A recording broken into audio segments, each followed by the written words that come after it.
पंजाब में स्मोक के तदारुक के लिए कोशिशें। हफ्ते में 2 रोज कोरोना तर्ज के लॉकडाउन की तजवीज भी आ गई। जराये के मुताबिक पंजाब में स्मोक के तदारुक के लिए लॉकडाउन और नाकाबंदी की तजवीज दी गई है।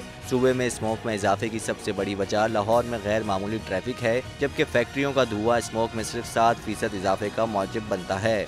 लिहाजा सूबे में स्मोक के तदारुक के लिए लॉकडाउन और नाकाबंदी की तजवीज़ पेश की गई है।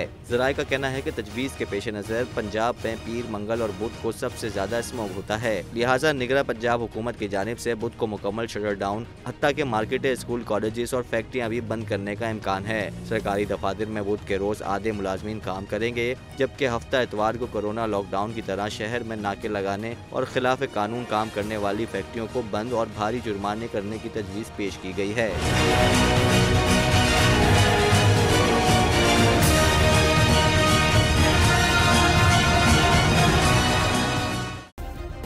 सब्सक्राइब करें और बेल दबाएं ताकि कोई खबर रह न जाए।